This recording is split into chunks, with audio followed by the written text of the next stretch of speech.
بسم الله الرحمن الرحیم. ګرانو ملګرو، تاسو ټول ته ښه راغلاست وایم. د تیر درس په ادامه باندې نن راځو د سی پلس پلس ژبې په هکله ځینې جزئیات چې دي هغې باندې بحث کوو، او وروسته له دې نه چې زموږ او ستاسو تیوریکي درسونه خلاصیږي نو موږ او تاسو په عملي کار باندې شروع کوو. خو د دې دپاره چې زموږ او ستاسو بیس قوي شي نو لازمه ده چې موږ او تاسو باید په تیوری درسونو باندې پوه شو. پس دوستای عزیز، با ادامه درس قبلی درس امروز خود آغاز میکنیم. روز قبل ما بحث کردیم بالای فلو چارت که فلو چارت چی است و در کجا از او استفاده میشه. پس درس امروزی خود آغاز میکنیم از قسمت پروگرامینگ لنگویج که پروگرامینگ لنگویج چی است و استفاده از او در چی است و چند انواع پروگرامینگ لنگویج را بخوانیم. پس در این قسمت ما شما چی میکنیم؟ کار میکنیم. خب، Programming language. A set of words, symbols and codes used to write programs is called programming language.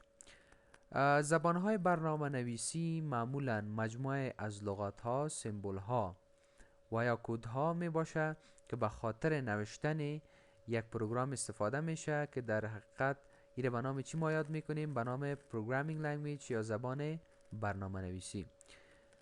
د پروګرامینګ ژبه د لغاتونو، سمبولونو او د کوډونو مجموعه ده چې د هغې په واسطه یو پروګرام موږ او تاسو لیکو.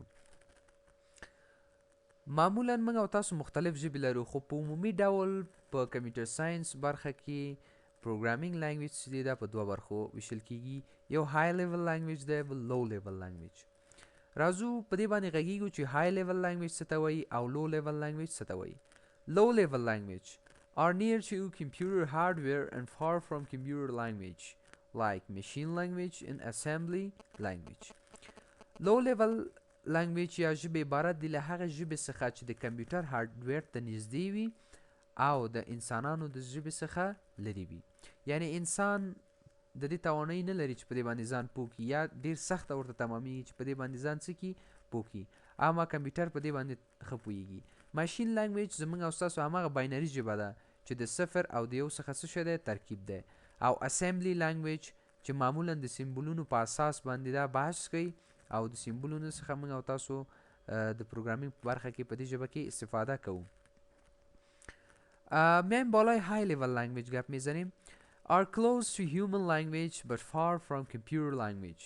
High level languages are divided into following kinds. زبانهای های لیول لنگویج یا معمولا نزدیکتر به زبانهای انسانها هستند و دورتر از زبانهای کامپیوتر. معمولا زبانهای های لیول لنگویج به 3 بخش تقسیم میشه. یعنی های لیول لنگویج عبارت زبانهایی است که با انگلیسی ساده و روان نوشته میشه تا انسانها او را خوبتر بفهمند، اما کامپیوتر این نوع زبانها را نمیفهمه. پس یک ضرورت ما به ترجمان داریم در بین که در سلاید های اینده بالای بحث میکنیم که به نام کمپایلر یاد میشه. معمولا های لیول لنگویج به 3 بخش های مختلف تقسیم میشه.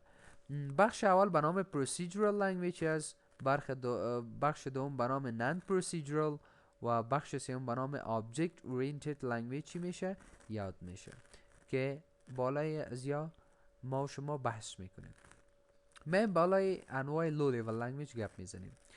په لو لیول لنگویج برخه کې موږ او تاسو سره ماشین لنگویج ده چې موږ او تاسو باینري لنگویج هم ورته وایو. A type of language in which instructions are written in a binary form is called a machine language. ماشین لنگویج یا زبان ماشین عبارت از زبان است که در این تمام هدایات به شکل باینری یا 0 و 1 نوشته میشه که به نام چی یاد میشه؟ ماشین لنگویج. یعنی تنها ما کامپیوتر نمیتونیم که میار به خاطر ماشین لنگویج قرار بدیم.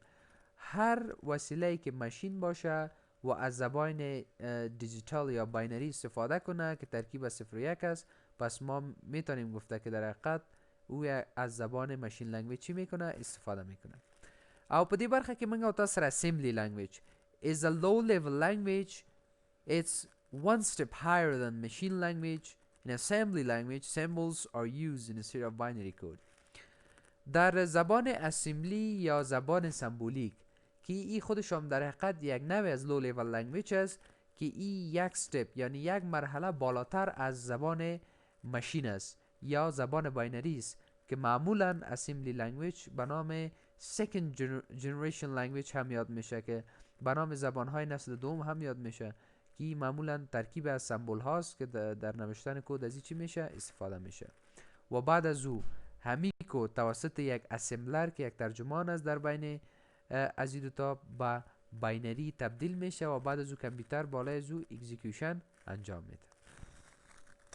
خب دوستای عزیز، لکچر امروزی ما تا می قسمت بود. خدا کنه که یک چیز یاد گرفته باشین. سبسکرایب یوتیوب چینل ما از یادتان نره، میتونین با دوستایتان همچنان شریک بسازین. تشکر.